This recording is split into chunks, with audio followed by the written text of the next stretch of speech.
Salut, c'est Ahmed. Vous écoutez Jugurtha Talks.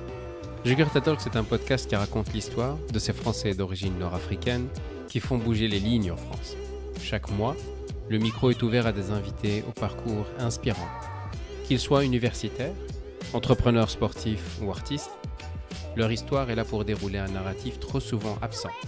C'est celui de ces hommes et ces femmes qui façonnent et contribuent au destin de la France. Mon objectif est d'inspirer les futures générations à croire en elles et leur donner confiance dans leur capacité à être la meilleure version d'elles-mêmes.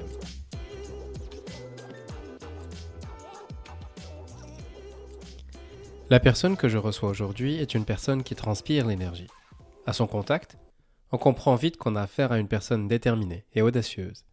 Franco-tunisienne, maman, businesswoman et féministe engagée, aujourd'hui je veux vous présenter Nadia Marouani, fondatrice de Nadia Marouani Coaching. Après avoir fait ses armes chez de grands groupes tels que BNP Paribas, Crédit Suisse ou LVMH, en passant par Londres, Paris ou Dubaï, elle décide en 2020 de transmettre son savoir-faire et son énergie positive contagieuse en créant sa société de coaching afin d'aider les décideurs et chefs d'entreprise dans le monde artistique à passer au niveau supérieur. Nadia Marouani, bienvenue à Jugurtha Talks. Bonjour Ahmed. Ma première question pour toi, est-ce que tu peux te présenter rapidement aux auditeurs? Oui, alors je suis Nadia Marouani, je suis française et tunisienne, je vis en France depuis maintenant plus de 20 ans. Donc j'ai fait mes études en Tunisie et je suis venue passer, après mon bac, j'ai fait mes études universitaires ici et aujourd'hui je suis business coach. Donc j'accompagne les entrepreneurs et les entreprises dans les industries créatives, donc les dirigeants dans la mode, les artistes, enfin tous les entrepreneurs, tous les porteurs de projets dans leur challenge de tous les jours pour performer tout en gardant un équilibre de vie. Ok, donc revenons-en au début. Donc tu as grandi en Tunisie, c'est ça? C'est ça. Ok, dans quel lycée tu es allé? J'ai fait le lycée français Pierre Mendès France, Mhm. qu'on appelle Mutu entre Oui, Tunisiens. oui. Donc j'ai fait toute ma scolarité dans ce lycée. Mhm. Après quoi, tu as enchaîné un diplôme? Ap- Oui. alors après l'obtention du bac, j'ai fait des études en économie et en finance Mhm. en France. DUG, ensuite licence maîtrise à l'époque qu'on appelait comme ça, et un DEA. Mhm. J'ai tout de suite enchaîné, j'ai commencé à travailler dans la finance, à savoir dans des banques d'affaires. J'ai pas mal voyagé ensuite. J'ai été à Londres, j'ai été à Dubaï aussi, mais je suis toujours revenue à Paris. Ça, c'est le pays qui, disons qui correspond beaucoup à des valeurs que je porte aujourd'hui, Ils sont?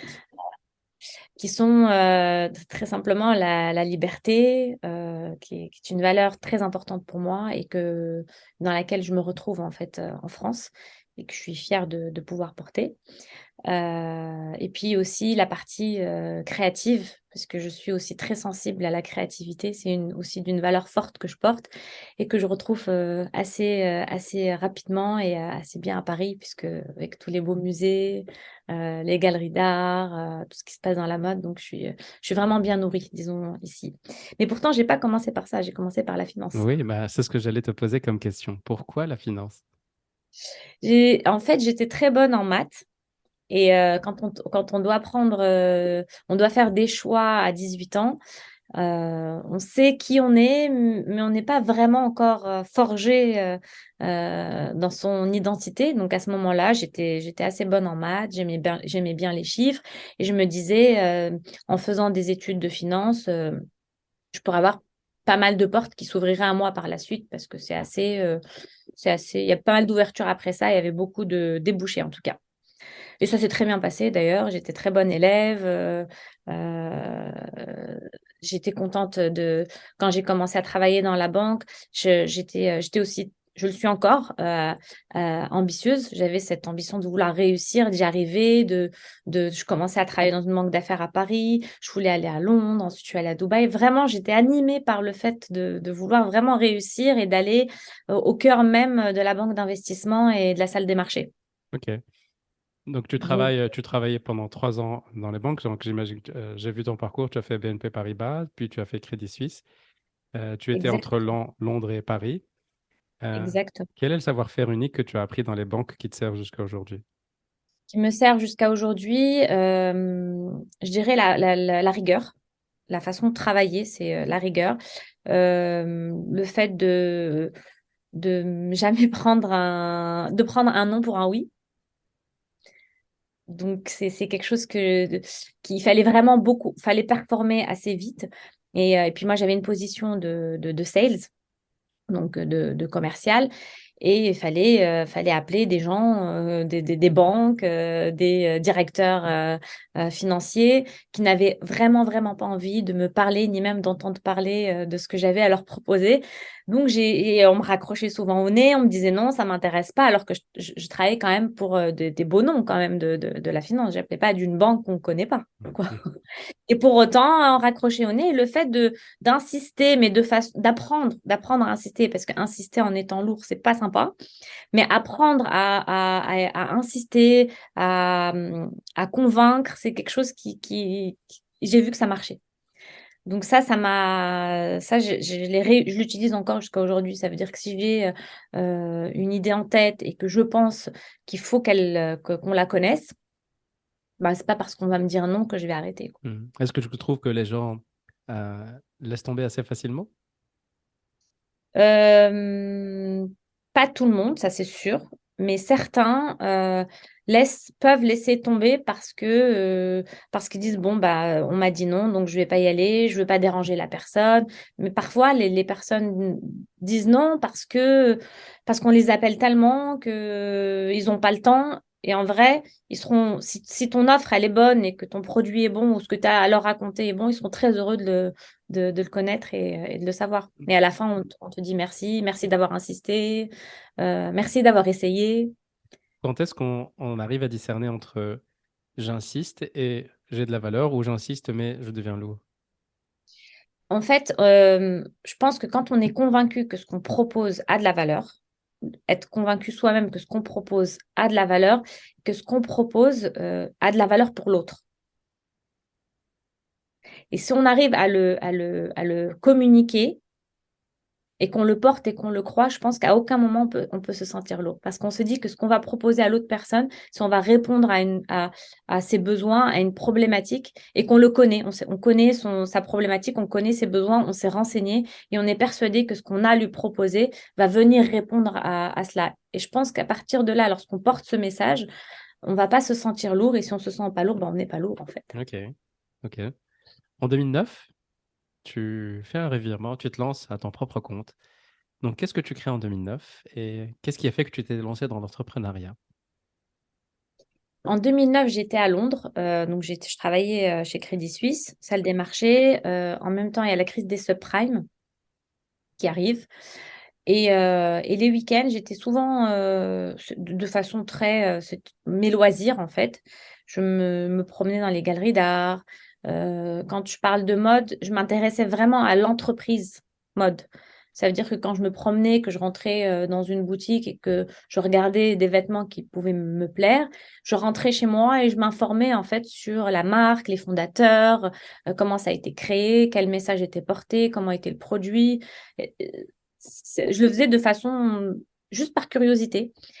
Et avec un ami qui travaillait dans une autre banque, qui lui était chez BNP, du coup, à Londres, euh, je me suis dit, tiens, je pense qu'en Afrique du Nord, il nous manquerait des marques qui viennent vraiment se positionner entre le mass market à l'époque et le luxe. Donc, de proposer des créateurs qui ont des produits qui faisaient plutôt luxueux, mais à un prix abordable.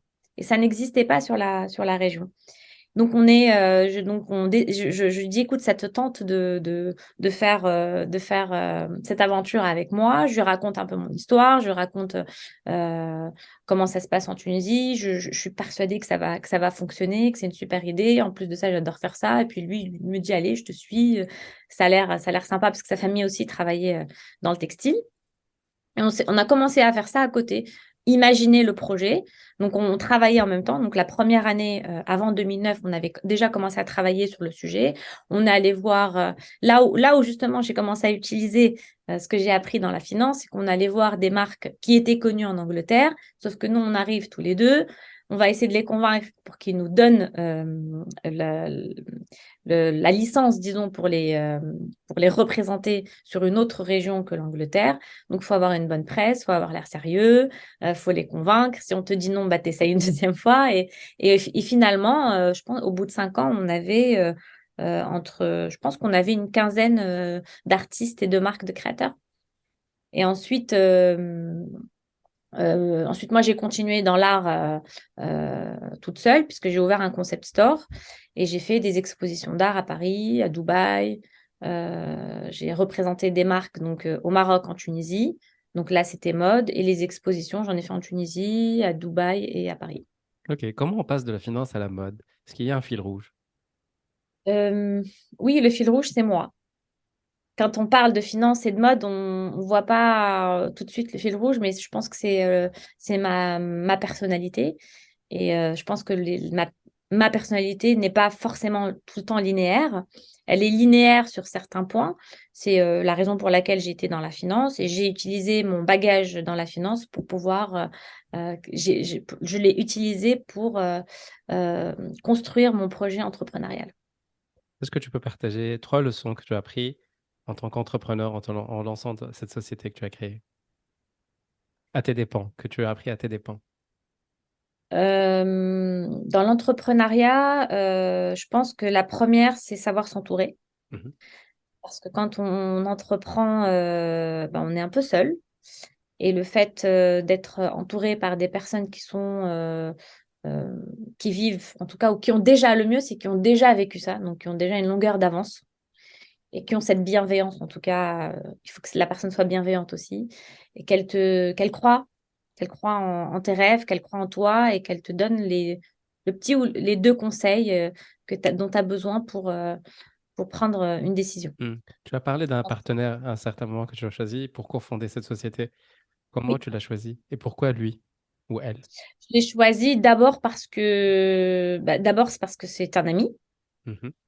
euh, mais pas que, parce que j'ai beaucoup d'amis avec qui je peux Tout partager à beaucoup fait. de choses.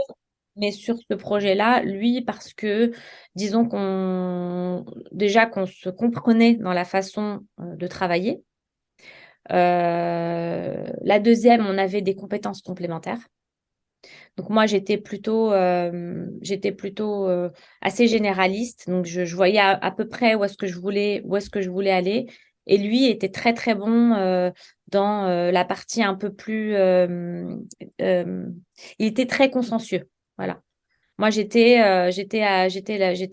plutôt généraliste. J'avais la vision, en tout cas où je voulais emmener l'entreprise. Je savais à peu près quelle marque on devait prendre, où est-ce qu'on allait la placer. Et lui il était consciencieux en fait. Mhm. Et c'était parfait pour nous. Mhm. Ça, c'est On la... était- Donc, savoir s'entourer. Ça, c'est la première leçon. Les 2 autres leçons. La première leçon, c'est savoir s'entourer. La deuxième, c'est euh, d'avoir confiance, d'avoir confiance en soi. Parce que quand on commence quelque chose de zéro, dans le sens, quand je dis de zéro, c'est juste avec ce qu'on a envie de construire, Mhm. pas, pas de l'épargne de côté, pas des parents qui sont, en tout cas en Angleterre, des parents qui étaient derrière nous, où on pouvait utiliser leur background. Mais là, c'est vraiment d'avoir confiance en tes capacités, de ce que tu es capable de faire et de se dire que tu vas y arriver. Ça, c'est leçon numéro 2, parce que souvent, pour avoir un oui, on a eu 10 non. Et ça, c'est facile de se dire, bon, bah, si j'ai eu 10 non, c'est qu'en fait, mon projet, il tient pas la route, j'ai pas ce qu'il faut. C'est facile de se remettre en question, en tout cas, à ce moment-là. Après, je dis pas qu'il faut fantasmer, hein. Bien sûr, il faut que ça soit réaliste. Le projet il doit répondre au marché, mais il faut quand même avoir confiance. De pas, si la personne te dit non, bah pourquoi? Il faut essayer de comprendre, se mettre à la place de l'autre, en tout cas. Est-ce que la confiance joue le rôle de bouclier pour l'estime de soi quand on se prend beaucoup de non? Comment en fait on se ressource quand on reçoit énormément de non? Parce que parfois, on peut se démoraliser et ça fait mal, un rejet. Comment, en fait, on se Complètement. garde toujours à flot? Je pense que le fait de diversifier, en tout cas pour moi, ça fonctionne. Ça veut dire que, par exemple, si je me dis, à l'époque, en tout cas, je me disais, tiens, je vais essayer de contacter telle marque, par exemple. Je vais pas en contacter une ou deux. J'en ai toujours plusieurs en même temps. Donc, la personne qui accepte, par exemple, me donne un rendez-vous ou veut aller un peu plus loin, là, je suis vraiment contente. Là, ça me donne vraiment de l'énergie. Et ceux qui me disent non, en fait, je zappe assez vite. J'essaie de me, disons, d'avoir cette gratitude, en tout cas, d'être fière d'avoir reçu, en tout cas, un rendez-vous ou d'avoir pu obtenir quelque chose. Parce que c'est vrai que la confiance en soi, elle peut saper l'estime de soi. Finalement, se dire, bah, en fait, j'ai pas réussi. Et là, on rentre dans un cercle vicieux. Ce qui est important, c'est déjà de faire les choses petit à petit. Donc, de se donner des mini-objectifs. Pas d'aller, de commencer, de dire, tiens, je vais aller représenter Louis Vuitton en Tunisie, en au Maroc ou à Dubaï. C'est de se dire, bon, je commence quand même avec des petites marques que j'aime bien, de créateurs. J'ai les capacités, j'ai une super bonne formation, je connais le produit, je sais de quoi je parle. Euh, donc là, ça peut marcher. Mhm. Être bien entouré, avoir confiance en soi. Ça, c'est deux leçons. Quelle est la troisième? La troisième leçon, je pense que j'ai été beaucoup challengée au niveau du management. Ça a été un vrai challenge pour moi. Parce que c'est pas quelque chose qu'on apprend du coup au lycée, ni à la fac, ni en école de commerce. Sauf si on fait, sauf si on fait peut-être un master spécialisé en management. Ça n'a pas été le cas pour moi, donc je l'ai appris sur le terrain.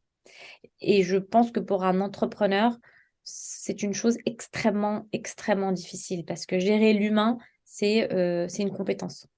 C'est pas naturel et pour moi, ça a été un vrai challenge parce que je démarrais et je pense que là, en termes de management, faut développer une certaine empathie. Ça, c'est le troisième conseil que j'aurais à donner, c'est de se mettre à la place, de se mettre à la place de l'autre. Mhm. Parce qu'on a tendance à être drivé parce qu'on est stressé. Quand on dirige une entreprise, on a les chiffres, on a les deadlines, il y a beaucoup de problèmes que l'équipe ne connaît pas forcément. Et pourtant, l'équipe, elle a aussi bah, son stress, ses motivations, il faut qu'elle soit motivée. Et sans l'équipe, on ne peut pas avancer. Donc, je pense que le troisième conseil, ce serait d'arriver à se mettre à la place de l'autre. Mhm. Tu sais, il y a des tests, il y a pas mal de tests en fait de psychologie qui essaient de déterminer certains aspects. Mais c'est drôle que tu évoques ça parce que il y a Founder Institute, c'est un institut qui essaie de déterminer avec certains tests si la personne est entrepreneur ou non, ou a une trempe d'entrepreneur ou non. Selon toi, est-ce qu'on est entrepreneur, est-ce qu'on le devient, ou est-ce qu'il y a certains traits de caractère qui sont rédhibitoires, ou est-ce qu'on peut le devenir, est-ce qu'on est malléable? Qu'est-ce que tu en penses sur la question? Alors, je pense qu'on a des talents innés. Je pense que les compétences se développent, évidemment, mais c'est bien de développer des compétences sur des talents. Ça veut dire qu'on a des talents, je pense, qui sont innés. Et évidemment, être entrepreneur, bah, quel talent on peut avoir, bah, c'est d'être autonome, euh, de savoir prendre des décisions, aimer avoir des responsabilités, supporter d'être seul, gérer une équipe. Bon, gérer une équipe, ça peut être au sein d'une entreprise. C'est être entrepreneur, c'est aussi, par exemple, ne pas forcément supporter la hiérarchie dans une entreprise, par exemple. Euh, ne pas trop aimer les règles. Ça va dépendre vraiment des personnalités et de l'indépendance aussi, c'est important. Quand on est entrepreneur, on est indépendant. On a d'autres soucis, mais en tout cas, on est un peu plus indépendant. Et ça, c'est quelque chose qui est inné. Donc, devenir entrepreneur, on a forcément, oui, des talents qui sont innés qu'on va développer en tant que compétence. Donc, l'entrepreneuriat est une compétence. Ok, En fait, ce que je veux dire par là, c'est que on peut développer des compétences sans avoir eu les talents. c'est clair. Donc le travail, finalement, il prime plus que sur le talent, c'est ce que tu es en train de dire? En fait, je suis en train de dire que le travail développe des compétences, sauf que si on développe des compétences qui ne sont pas basées sur des talents qu'on a de base, Mhm, en fait, on va peut-être pas être très heureux, mhm, on va mettre plus d'énergie qu'une personne qui est à la base talentueuse. mhm, c'est Je donne un exemple, chanter par exemple, on peut apprendre à chanter. Si tu chantes de l'âge de 7 ans jusqu'à l'âge de 20 ans, bah, à 20 ans, tu vas savoir chanter. Mais quelqu'un qui sait vraiment, qui a ce talent de savoir chanter à l'âge de 8 ans, qui a un vrai talent inné et qui va travailler de ses 8 ans jusqu'à 20 ans, bah, il y aura quelque chose quand même qui est différent entre les deux. Parce qu'il y en a une qui fait ça par passion, parce qu'elle aime faire ça, et on va le sentir dans sa voix, et ça va pas être du travail pour elle. Mais la personne qui a mis 15 ans à développer cette compétence parce qu'on lui a dit il faut que tu deviennes chanteuse, par exemple. Bon, c'est rarement le cas, mais c'est pour expliquer. Euh, Elle aura l'impression de dépenser plus d'énergie que l'autre. c'est clair. Donc, pour les auditeurs qui nous écoutent, Nadia, l'exemple qu'elle a évoqué n'est pas anodin, parce que là, vous ne voyez pas, mais moi, je vois son background. Il y a une très belle guitare qui est accrochée Mhm. derrière elle, donc je crois qu'elle baigne dans ça aussi. Euh, Par rapport au développement de compétences, il y a quelque chose de un livre super intéressant que j'ai lu qui s'appelle Strength Finder 2.0 de Gallup Institute. Et c'est un test que des personnes peuvent faire. Et c'est un des rares livres qui prône travailler sur ses forces et non pas travailler sur ses faiblesses.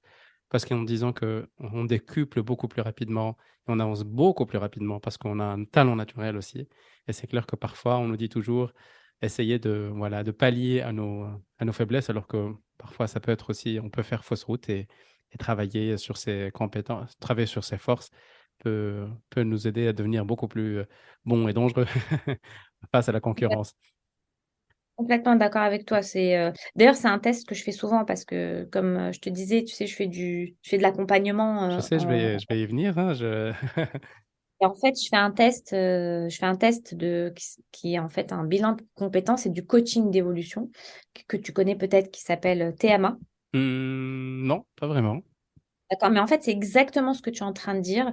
C'est un test donc, qui permet d'identifier les talents et les compétences, mais vraiment très, très, très poussé, et qui repose sur la psychologie positive.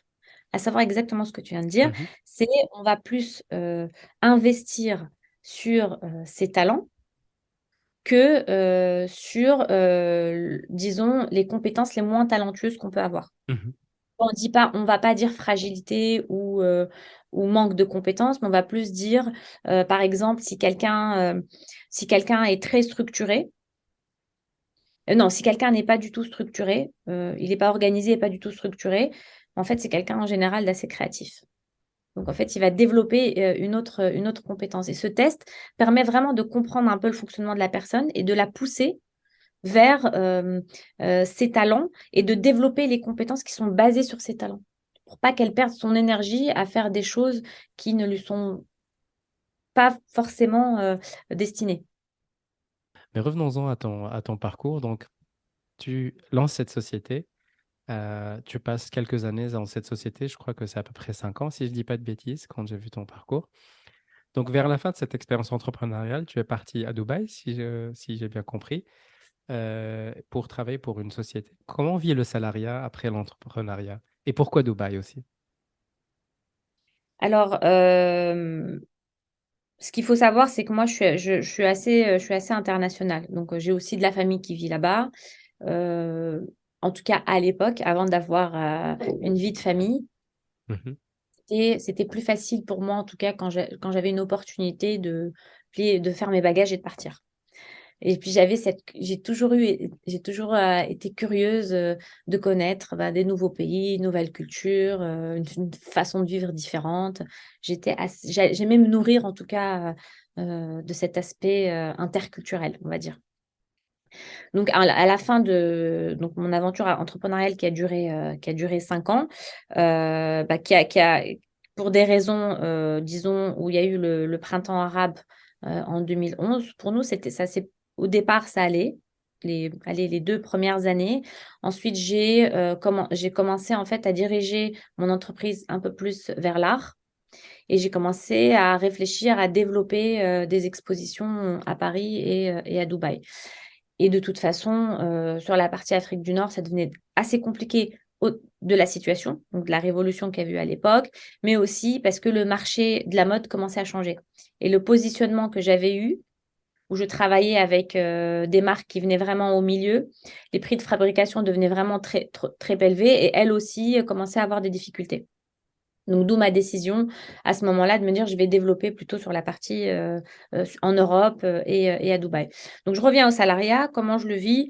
Euh, je le vis bien. Je le vis bien parce que ma position était, j'étais dans un environnement qui me plaisait. J'arrive à voir quand même ce que j'en tire de positif. Donc, j'ai pas vraiment je le vis pas mal. Je le vis pas mal, mais ça ne dure pas longtemps. Je Ça le vis dure, pas mal parce que ça dure pas longtemps. ça dure un an. Ça dure 1 an et ensuite j'ai intégré le groupe LVMH parce que j'avais dans l'idée justement de refaire un projet entrepreneurial, mais de façon, je pense, inconsciente. C'était pas quelque chose de, j'avais pas un plan dans ma tête qui était déjà préétabli, mais inconsciemment, je pense que j'avais envie d'aller voir un peu ce qui se passe dans ce milieu-là. Donc là, je reviens à Paris et je travaille pour le groupe LVMH, pour des maisons de luxe du groupe LVMH. Et je vois un peu, donc oui, je suis salariée, je suis dans un univers très créatif. J'apprends énormément de choses, je vois un peu comment ça fonctionne, euh, les équipes, l'organisation, même si j'en entendais parler, le fait d'y être, et puis dans des grosses maisons de luxe, là c'est des machines de guerre, on va dire, ça a été très intéressant. Donc je l'ai très bien vécu, mais pas longtemps. Ça veut dire que je peux pas passer 10 ans, je pouvais pas passer 10 ans parce que je suis indépendante, je suis trop indépendante. C'est rien, c'est pas de ma faute. C'est inscrit dans ton inconscient. Qu'est-ce que Ouais. tu as appris dans le monde de la mode et du luxe qui te sert quotidiennement dans ta vie? Alors, dans le monde de la mode et du luxe, c'est qu'il y a deux forces qui coexistent, qui sont le business et la création. C'est deux mondes qui coexistent dans une marque de mode, de luxe en tout cas. Et ce sont deux forces qui parlent pas la même langue, mais qui sont importantes. Les deux sont très importantes. Et je pense qu'il faut que pour qu'une entreprise fonctionne et dure, il faut qu'il y ait une bonne communication entre les deux. En tout cas, il faut que ça se gère de façon assez intelligente, agile, euh, pour, pour en tout cas aller à l'international, en tout cas. Et d'où ta formation de marketing, parce que le marketing, généralement, il traduit entre la créativité et le business. C'est, on va dire, une fonction qui arrive à être intelligible pour les deux. Donc, un marketeur peut discuter avec un créatif, mais en même temps, on peut discuter avec le business. D'où ta formation que tu as faite avant d'intégrer à LVMH. Donc, je crois que tu as fait une formation à HEC Paris, je crois, ou à la Oui, Sorbonne, c'est ça? j'ai fait les deux. J'ai fait Sorbonne en communication et j'ai fait marketing à HEC Paris. Mhm. Ça m'a énormément aidé, déjà pour intégrer, parce que comme tu disais tout à l'heure, c'est vrai, cette expérience entrepreneuriale, mais aussi d'avoir eu cette formation, ça m'a aidé en tout cas à théoriser ce que j'étais en train de vivre dans la pratique. Euh, et donc, ça a été très intéressant pour moi parce que euh, j'ai la chance aussi d'avoir ce mindset-là qui est les deux. Mindset créatif et mindset business. Ça veut dire que moi, je peux parler aux deux équipes sans jugement. En 2018, tu es responsable au JFT, donc Journée de la femme digitale. Euh, Qu'est-ce que tu as fait là-bas et qu'est-ce que cette expérience t'a apporté? C'est marrant que tu parles de ça parce que je suis très sensible euh, au sujet de l'égalité homme-femme. Je suis encore aujourd'hui, je suis engagée. Je fais partie de groupes de femmes où on essaye de s'entraider pour oser faire des projets, pour oser demander une promotion, pour oser demander un poste, se présenter à un poste. Et on s'entraide, on s'aide entre nous. Et dans cette expérience, je regroupais tous les mois des femmes influentes. J'organisais des conférences avec une femme inspirante qui avait réussi, qui avait donc un parcours remarquable, qui avait réussi parce qu'elle avait osé réussir, parce qu'on ose réussir. C'est beau ça. Ça veut dire quoi, on ose réussir? Ça veut dire qu'on s'autorise à réussir en tant que femme, qu'on a le droit de réussir, qu'on a le droit de vouloir gagner de l'argent, qu'on a le droit de vouloir gagner beaucoup d'argent. Il n'y a pas C'est que l'argent aussi. Il y a le Non, statut social. je parle de ça parce que il y a une raison. Je parle de ça parce que c'est un sujet qui est pas qui est difficile pour beaucoup de femmes parce que euh, on s'autorise pas à parler de ça parce qu'on est des femmes et une femme souvent ne parle pas d'argent. Une femme, elle va au travail, elle fait son travail, puis après elle a la maison, elle doit s'occuper de sa maison, de ses enfants. C'est quelque chose qui est pas si ancien, c'est encore ancré. C'est encore ancré, on le dit pas, mais c'est encore ancré en nous. D'autant plus que moi-même, lorsque je suis devenue maman, il y a des choses qui reviennent. Je pense que c'est dans les gènes. Donc, quelque chose qui revient et on se dit, voilà, on veut un bon équilibre entre sa vie de famille et son travail et c'est très bien. Sauf que on se dit, on a toujours l'impression d'avoir un choix à faire entre sa vie professionnelle et sa vie de famille, mais en fait, il n'y a pas de choix à faire. Il y a pas de choix quand on sait pourquoi on fait les choses. On n'a pas cette culpabilité, en tout cas, d'y aller. Donc, oser réussir, c'est oser travailler, c'est oser faire des projets, c'est oser aller à un after work pour réseauter, pour connaître du monde, pour connaître d'autres personnes, pour créer des connexions. C'est de ça que je parle. Hmm. C'est drôle parce que les auditeurs ne voient pas ça, mais moi, je suis en train de voir ses yeux qui s'illuminent quand elle parle de ça. Je vois que c'est un sujet qui te touche particulièrement, que tu es très sensible à ce sujet. Très Et sensible. oui, tu as dit que tu es maman, c'est ça? Tu es maman d'un garçon ou d'une fille? Une fille. Ah, bah écoute, je ne sais pas, je crois que c'est Bourguiba qui a dit ça, qui a dit que si on éduque une fille, une petite fille, on éduque une nation. Donc, comment tu éduques ta petite fille par rapport à cette sensibilité? Ma fille, alors, il y a l'éducation, bien sûr, de lui apprendre les valeurs de la vie, en tout cas les valeurs qu'on porte, on va dire de transmission. J'essaie de lui expliquer euh, beaucoup de choses enfin, quand je dis j'essaie de l'expliquer, elle a 3 ans et demi, hein, mais Ah oui, c'est vrai qu'on est encore on jeune, a elle est encore, encore jeune. Elle a dû... on a encore le temps, mais c'est quelque chose à laquelle on pense assez rapidement et je pense qu'on éduque aussi par l'exemplarité. Donc, quand on parle de travail, c'est pas de se dire à son enfant, les femmes doivent travailler, c'est de donner l'exemple.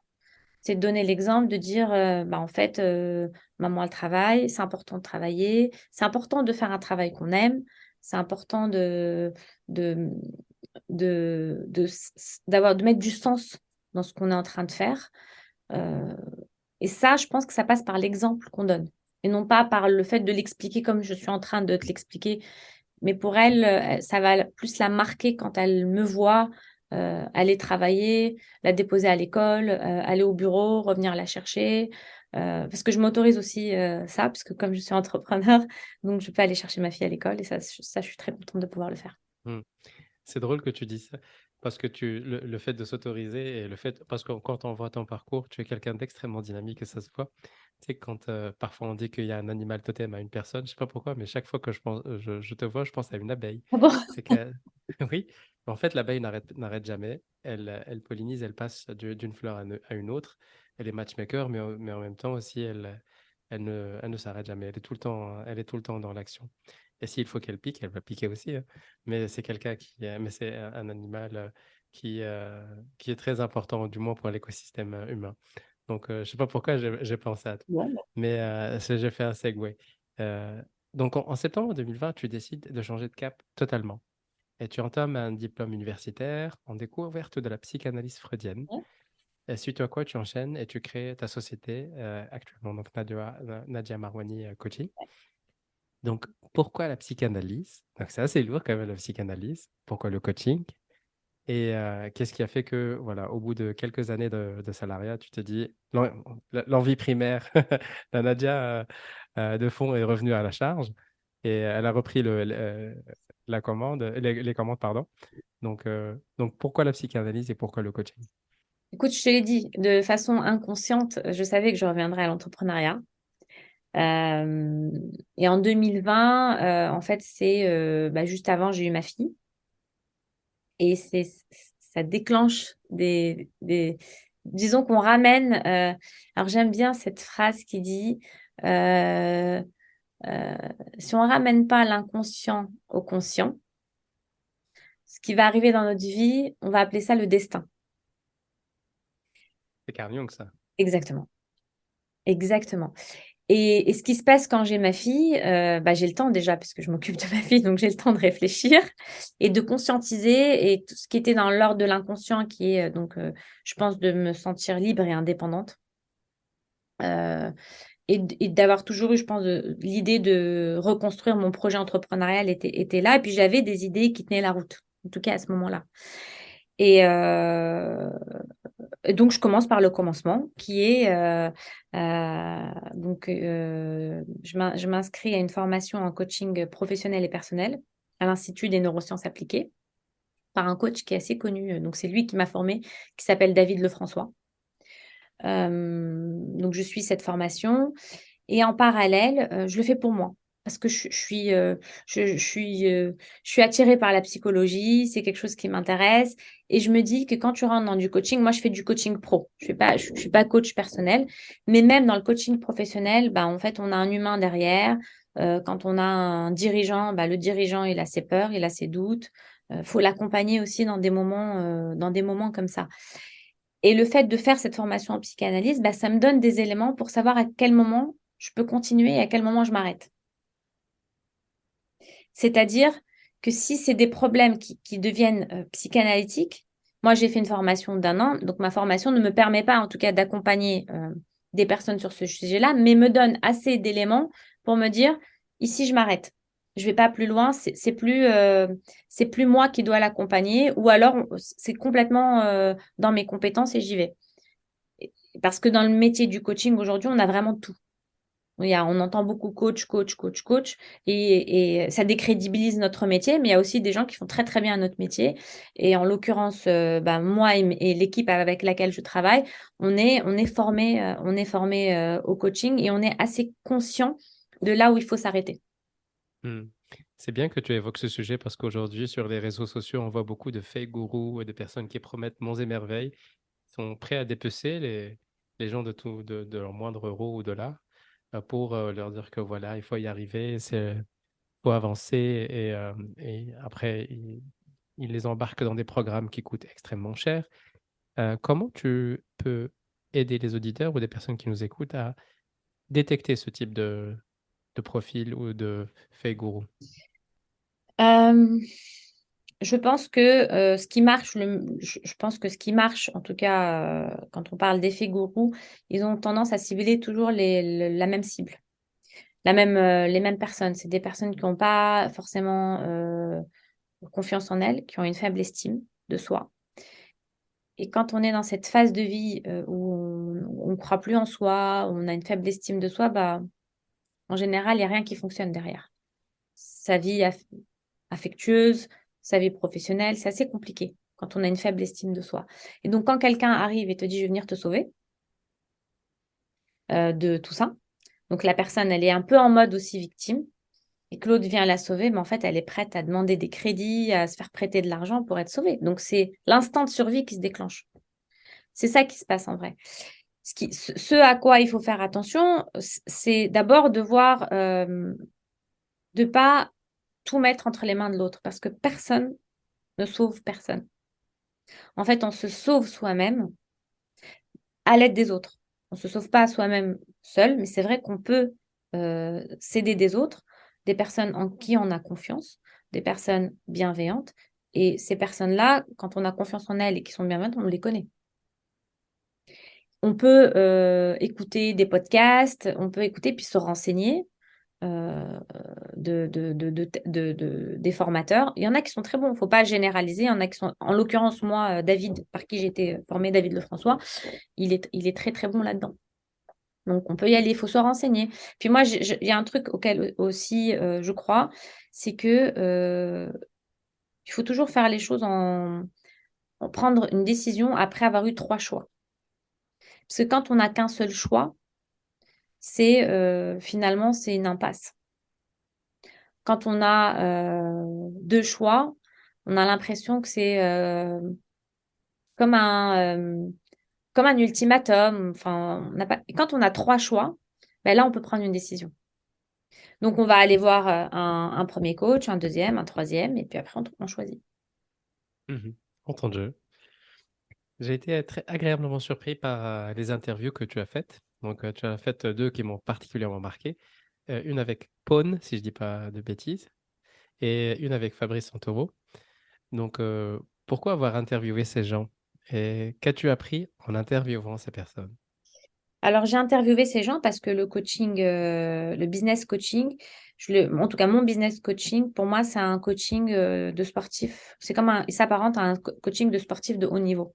Les sportifs de haut niveau, c'est des personnes exigeantes qui sont très brillants. Et pour moi, en fait, ces personnes-là, c'est comme des entrepreneurs ou des dirigeants d'entreprise ou d'équipe. Et la façon de les coacher, elle est exactement de la même manière. Donc, le fait de, par exemple, pourquoi je dis sportif de haut niveau, quand je parle de Fabrice, c'est quelqu'un, pour réussir, il a forcément eu beaucoup d'échecs. Donc, il a ce rapport à l'échec qui est très sain. Il y a une forme de résilience qui est assez intéressante. Donc, moi, j'essaye un peu de faire ce que tu fais aujourd'hui avec moi, bah, c'est de décortiquer son mindset et d'avoir des outils de coaching que je réutilise au sein des entreprises.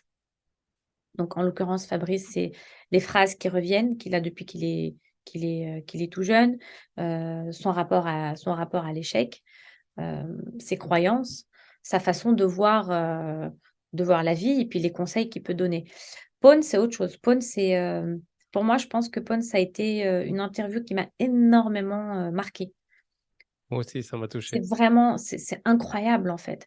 C'est comment, là, là, on peut vraiment parler de résilience parce que Ah oui, oui, c'est un autre c'est un niveau. autre niveau. Là, c'est le sportif de très, très, très, très haut niveau. Mhm, oui. Ce qu'il faut dire, c'est que Pone est un artiste, donc il compose de la musique, sauf que, qui a été très connu à une époque. Et il apprend qu'il a une maladie et en fait, il est paralysé entièrement. Il ne peut que cligner des yeux. Comment tu vis quand tu as une femme, tu as des enfants? En vérité, ce à quoi tu t'attends, c'est qu'en fait, il a envie de mourir, puisqu'il perd toutes ses capacités. Et en fait, pas du tout. Quand je l'ai interviewé, il est très heureux. Et d'ailleurs, il a composé un album juste avec ses yeux, grâce à l'intelligence artificielle. Et là, je vais chercher en fait son mindset. Comment tu, tu dépasses on peut même pas parler de coup dur, on parle de tragédie. Comment tu dépasses cette tragédie et comment tu arrives à te reconstruire, à être heureux. Mhm.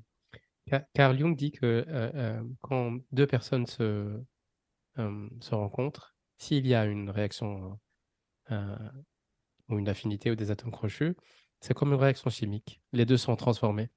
Donc j'imagine que toi aussi, tu as été transformé. En quoi il t'a transformé de Pone? Il m'a transformée tout simplement dans la façon de voir la vie et de voir la vie et de vivre la vie et de se dire combien je payerai pour ce que j'ai déjà. Combien je suis prête à payer pour avoir ce que j'ai déjà. Et je me plains pas. Je vois vraiment, chaque matin, je me lève et je me dis, bon, parfois, il pleut, on habite à Paris, il fait pas beau, ça fait 5 mois qu'il pleut, c'est pas agréable, etc. Mais en fait, ça dure pas longtemps. Ça dure 2 secondes et après, je switch sur autre chose et je me dis, en fait, j'ai de la chance, euh, j'ai ma vie de famille, j'ai ma famille qui est en bonne santé. Et c'est des choses qui sont fondamentales pour moi. Et et ce dont on parle de travail, etc., c'est important, mais ça ne vaut rien comparé à ce que je viens de dire avant. Hmm. C'est assez, tu vois, en fait, une personnalité, c'est extrêmement complexe. Donc, tu es ambitieuse et en même temps, tu arrives à avoir ce recul. Et en fait, je me suis posé pas mal de questions sur l'ambition. Donc, si l'ambition est un moteur, il doit avoir un carburant finalement. Et chacun a son carburant. Il y a des carburants, voilà, voilà, quelqu'un qui est ambitieux parce que il a peur de l'ennui ou de l'échec. Certaines personnes, leur carburant, c'est le statut social. Certaines, c'est l'argent. L'autre, c'est un conditionnement familial. Il y a juste parfois, c'est juste un dépassement de soi. Euh, pour toi, ce serait quoi ton carburant?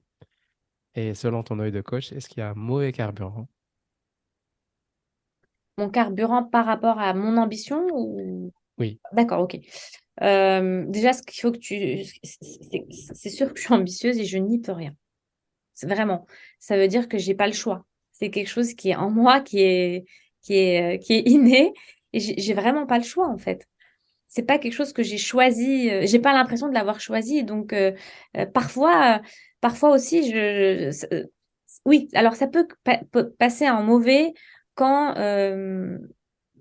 quand on veut aller au bout du truc et qu'on se dit c'est vraiment mon ambition qui porte le projet et pas et peut-être que le projet que je suis en train de porter, peut-être que finalement je peux le détourner, que ça peut devenir autre chose, d'être un peu flexible par rapport à ça, de ralentir, de se dire bon allez, c'est peut-être pas le moment, on verra ça un peu plus tard. Ça peut être le mauvais carburant de l'ambition de vouloir toujours réussir, d'y arriver et de parfois de porter des projets ou une cause d'ailleurs, où c'est juste pas le moment, on peut le remettre à plus tard. Et ça peut faire perdre de l'énergie, ça peut fatiguer. Il faut faire attention à ça. Et j'en suis Hmm. consciente. Mais, mais par exemple, si une personne est ambitieuse parce que dans son jardin secret, ce qui la motive, c'est d'impressionner les autres et d'avoir un statut social, est-ce que c'est moralement condamnable? Est-ce que c'est un carburant pour le moteur de l'ambition qui est négatif? Ou finalement, si je fais l'avocat du diable, c'est peut-être quelqu'un qui va commencer avec ce carburant-là, mais une fois qu'il va arriver à un certain niveau, il va se dire, bah, finalement, j'ai rien à prouver à personne, et il change. Donc, est-ce qu'il y a un mauvais carburant? C'est une très très bonne question. Vraiment, hein. Je te remercie de la poser. C'est une très bonne question. Euh, je pense que si tu es ambitieux pour, entre guillemets, les mauvaises raisons, mais moi je pense que c'est pas des mauvaises raisons parce que si on a une fragilité et qu'on la transforme en quelque chose de positif, bah, tant mieux. En revanche, ne faire les choses que pour impressionner les autres et que ça te drive pendant des années et des années, là oui, c'est un mauvais carburant. Il faut l'utiliser, ça je suis d'accord, mais ça demande un vrai travail de conscience. Donc, de l'utiliser pour arriver ou de le réutiliser, de le réactiver à des moments de ta vie professionnelle, c'est bien. Mais si c'est ton driver, c'est très dangereux parce que tu ne seras pas heureux. Hmm. Et à la fin, qu'est-ce qu'on veut? On veut être heureux. Et Oui, être heureux, c'est... c'est pas enfin, à la fin, c'est même pas une finalité. Parce que être heureux, c'est tout le parcours, c'est la façon dont on construit notre vie professionnelle, notre vie affectueuse.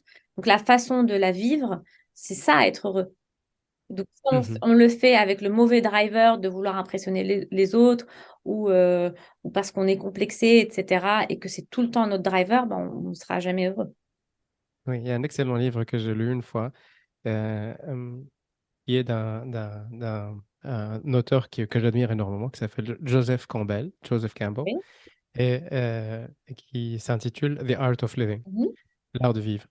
Et il parle de quelque chose qui s'appelle Follow Your Bliss, suis ta sérénité. Et quand il dit que parfois, quand on fait des choix dans la vie, tout est aligné. Son âme, sa tête, son cœur, son intuition, ses tripes, et qu'on sent qu'on est sur la bonne route. On peut avoir peur, on va avoir vraiment très très peur de ce choix. Et d'ailleurs, c'est un bon indicateur quand on a peur d'un choix et qu'on est sur la bonne route. Et c'est vrai que parfois, cette notion de bonheur peut être très élusive parce que c'est du bonheur qui vient de la dopamine, c'est du bonheur qui vient de la sérotonine, non, c'est réellement pas. Mais le bonheur est très élusif, très difficile à quantifier et à objectiver. Je fais un segue, mais je voulais revenir par rapport à quelque chose que tu as évoqué. Dans ta pratique en tant que coach, quel est le plus grand indicateur de réussite que tu détectes rapidement chez les gens? Tu dis Alors, cette personne alors, va réussir parce qu'elle a ce facteur, je ne sais quoi, ce X factor, cette pépite, ok. Quelle est pour toi la définition de la réussite? Si je te demande, bah, c'est c'est pour qu'on soit sur la même longueur d'onde. un dépassement de soi, se transcender, transcender sa nature animale. Quand on a ces chakras qui sont très bas, le premier et le deuxième, par exemple, où on est uniquement là pour se reproduire et manger, mais finalement, quand on passe au troisième, où on commence par exemple, à sortir vers les autres, et au quatrième, c'est là où on arrive, par exemple, à avoir beaucoup d'empathie et à sacrifier sa propre personne au nom des autres. Et là, en fait, on transcende sa nature. Et on a tous quelque chose en nous, et simplement, faut y arriver. Mais c'est une montagne. Il y a beaucoup de résistance. Il y a énormément de résistance qui est en nous pour y arriver. Donc, pour moi, plus quelqu'un a cette friction en lui, plus il a, il arrive à monter cette montagne et à traverser ces natures basses et qui le freine généralement, parce qu'il est très facile de manger du Ben Jerry's tous les jours, de sortir tous les soirs, de ne pas travailler, de dépenser de l'argent. Il n'y a aucun mérite à ça. Mais par contre, l'inverse, il y a beaucoup de friction. C'est ça pour moi la réussite. Peu importe en quoi ça se manifeste. Écoute, encore très bonne question. Euh, en tout cas, quand je rencontre une personne et je me dis, parce que pas tout le monde est coachable. Euh, et le premier indicateur que je vais avoir, c'est l'ambition de la personne. Euh, et je vais vite le savoir. Donc, si la personne, elle est ambitieuse et qu'elle veut arriver à un niveau supérieur, donc l'ambition, elle est bien évidemment professionnelle, mais c'est aussi dans l'accomplissement de soi. Donc, l'ambition de vouloir être meilleur, l'ambition d'évoluer, parce que si on évolue, si on ne sent pas qu'on est en train d'évoluer, on tombe dans la dépression. Finalement, on vit, l'être humain, a besoin d'évoluer pour se sentir exister. Et donc, cette envie d'évoluer, elle doit être portée par une motivation et une ambition qui est forte. Et je pense que moi, à ce moment-là, quand je détecte ça et que je vois que c'est présent, je me dis, ça va être génial. Je me dis que tout ce qu'on va mettre en place, ça va fonctionner. Et je peux garantir des résultats avec des personnes comme ça. Parce que je sais que les outils que j'ai développés avec mes équipes, les connaissances qu'on a, etc., quand on est face à une personne comme ça ne peut que marcher. Et là, je peux lui dire, Mm. je suis là pour t'accompagner, mais je peux lui dire que à la fin de telle formation ou de tel coaching, en fait, tu vas développer par deux, par trois, telle compétence, la confiance en soi de tes équipes, etc. Hmm. Je vais faire un peu quand même l'avocat du diable pour essayer de voir comment les autres peuvent penser. C'est que il y a une fois dernièrement, j'ai vu dans une vidéo quelqu'un qui disait qu'il critiquait les personnes qui mettaient les objectifs de l'année, Goals of 2023 par Ah oui. exemple. Pour, et il disait que voilà, ces gens-là n'étaient pas heureux dans le moment présent et qu'il leur fallait un objectif pour toujours avancer. Donc, pour eux, c'est une vertu de ne pas vouloir se dépasser et toujours d'être dans la situation dans laquelle ils sont parce qu'ils sont heureux dans le moment présent. Donc, ça, c'est une contre-narrative au fait que les personnes qui sont ambitieuses doivent se dépasser et tombent dans la dépression. Qu'est-ce que tu penses de ça et des personnes qui se disent ça finalement? Ils se disent au moment où on leur met des objectifs et ils se disent, quand tu leur donnes des objectifs chiffrés, c'est ça ce que tu veux dire? Ou auto-imposer finalement, parce que il dit par exemple, cette année, je vais perdre du poids, cette année, je vais avancer, cette année, je vais créer ma société, cette année, je vais lancer un livre, je vais changer de cap, etc. Alors, tu vois, c'est bien de se dire quelle est la définition, quelle est ta définition. Pour moi, la définition de l'ambition, c'est pas des objectifs chiffrés, c'est pas de vouloir faire dans 3 mois, de se dire tiens, je vais faire un objectif de oui, tu peux avoir plus 20%, mais c'est pas ça l'ambition pour moi. L'ambition, c'est euh, d'abord de transmettre ton pourquoi. C'est de donner du sens à ce que tu fais. C'est de dire à tes équipes, OK, on va mettre ça de côté. Ton objectif, c'est tu veux aller à l'international, tu veux développer ton entreprise à l'international, tu veux faire plus 20%. On se l'est dit, c'est très bien, c'est dans un coin de notre tête. C'est une, c'est une vision qu'on a de l'entreprise, c'est très bien, on la met de côté. Mais pour y arriver, qu'est-ce qu'on va faire? Si tu veux que tes équipes soient engagées, soient motivées, Si tu fais une réunion et que tu leur dis, voilà vos objectifs sur les 6 prochains mois, ça ne marchera pas, ils ne vont pas être motivés. En revanche, si tu leur dis, voilà ce qu'on va faire cette année, on va développer notre entreprise sur cette telle région parce que on a pour objectif d'impacter plus de personnes, plus de monde, que nous, on veut avoir un impact positif social sur les autres. Ça dépend de l'entreprise que tu as. Mais si tu leur expliques que leur travail a du sens, a de la valeur et que en leur donnant des objectifs plutôt du pourquoi que du comment, là, tu vas les motiver. Là, ils vont avoir envie et le chiffre, il sera atteint. Sans Hmm. même leur donner le chiffre finalement. Ok. Donc, c'est donner- Donc, c'est pas tant des objectifs chiffrés, c'est réellement une introspection pour savoir pourquoi on est en train de faire ce qu'on est en train de faire. Et est-ce que ça a encore du sens pour nous? Est-ce que ça résonne? Si ça résonne pas, on peut zapper. Et si ça résonne encore, bah, il faut creuser et amplifier, c'est ça? Exactement. Ok. C'est de dire à si ton manager, si ton manager, il veut une équipe, c'est un cas que j'ai eu, un manager qui n'est pas content de son équipe et qui aimerait avoir une équipe plus autonome, plus ponctuelle et, euh, et qui soit plus motivée. Et en fait, ce que moi, je vais lui dire, je dis, OK, est-ce que tu peux me noter tes équipes, une par une, sur 10. Il va mettre 5 sur 10 sur l'autonomie, 6 sur 10 sur la ponctualité, etc. Et en fait, la question d'après, c'est que je vais lui demander qu'est-ce que lui pourrait faire pour faire passer la note de chacun de ses collaborateurs à la note supérieure. Qu'est-ce que toi, en tant que manager, tu peux faire, tu peux changer dans ton management pour le faire passer de 6 à 7? Tu vois? Mhm. C'est comment tu vas lui expliquer pourquoi toi, tu es manager? Parce que tu as été promu, parce que ça fait 10 ans que tu es dans la boîte, mais pourquoi tu deviens manager? Pourquoi tu veux gérer des équipes? Pourquoi tu travailles dans cette entreprise? Mhm. Est-ce qu'il t'est arrivé parfois de coacher quelqu'un et finalement il se rend compte qu'il n'est plus fait pour ça? Oui, c'est arrivé. Mhm. C'est arrivé. Et Mhm. il J'imagine. y en a aussi qui ont été, qui n'étaient pas du tout au courant de pourquoi ils sont là, pourquoi ils ont ce poste-là. Il fallait juste en fait l'identifier et le communiquer. Mhm. C'est vrai que la remise en question est quelque chose qui n'est pas donné à tout le monde et avoir cette intelligence intrapersonnelle, pouvoir se comprendre, pouvoir s'évaluer et se poser toujours cette question, avoir ce sonar qui envoie toujours un, un signal au fond de son inconscient pour comprendre où on est, n'est pas donné à tout le monde. Il y a des gens qui ont cette intelligence, il y a des gens malheureusement qui l'ont pas. C'est pas parce qu'ils ne veulent pas, mais on ne sait pas ce qu'on ne sait pas. Euh, je vais plus ou moins conclure et je vais encore une ou deux questions à te poser. Tu es une femme, tu es entrepreneur, tu fais partie d'une minorité, en fait, tu es d'origine nord-africaine en France. Les personnes comme toi ne courent pas les rues. Comment tu as fait pour trouver un mentor pour te guider dans ton expérience entrepreneuriale? Hum, disons que je me suis entourée des bonnes personnes. Je reviens à ce que j'ai dit tout à l'heure. Euh, Mon entourage j'ai beaucoup de personnes autour de moi qui sont en tout cas artistes, créateurs. Donc ça m'aide dans mon aventure entrepreneuriale, puisque c'est un peu ma cible aussi. Donc les créateurs, en tout cas les dirigeants dans la mode. Euh, Ensuite, la deuxième chose, en tant que mentor, euh,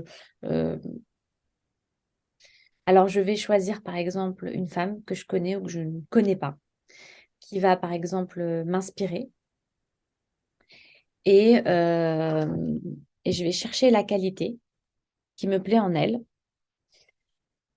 Euh, Et je vais me dire, qu'est-ce qui, selon moi, prouve qu'elle a cette qualité? OK? Je vais les noter. Et ensuite, je vais me dire, comment je peux faire pour développer ces qualités-là en moi. Donc, en fait, il y a des personnes autour de moi, ou pas autour de moi, ça peut être quelqu'un que je ne connais pas, et qui m'inspire. Et en fait, je vais chercher à décortiquer et savoir comment moi, je peux développer telle ou telle chose. S'il y a une seule chose qu'une jeune personne qui nous écoute doit retenir de ton parcours ou de tes expériences, ça serait quoi? Une seule chose. Une seule chose, ce serait, c'est crois en toi. C'est crois en toi et crois au chemin que tu as choisi. qui est pas forcément conforme. C'est vrai que c'est assez difficile. Mais en tout cas, merci d'avoir partagé avec moi ce moment. Une dernière chose, comment les gens peuvent te contacter? J'ai un site, j'ai un site qui est donc à mon nom, www.nadiamarwani.com. J'ai un compte Instagram qui est à mon nom aussi, donc Nadia Marwani. Et puis sur mon site, on trouve mes coordonnées, mon mail, je suis joignable. Nadia Marwani, ça a été un vrai plaisir de t'avoir à Jugurtha Talks. Merci beaucoup, Ahmed, pour cette interview et tes questions qui sont très, très, très bonnes. Merci, C'était très intéressant d'y répondre. Merci beaucoup à toi aussi. merci. Vous venez d'écouter Jugurtha Talks. Si vous souhaitez que j'interviewe un Français ou une Française d'origine nord-africaine qui vous inspire, n'hésitez pas à m'envoyer un email à jugurthatalks@gmail.com ou par message direct sur le compte Instagram ou la page Facebook de Jugurtha Talks. Je vous dis ciao et à la prochaine.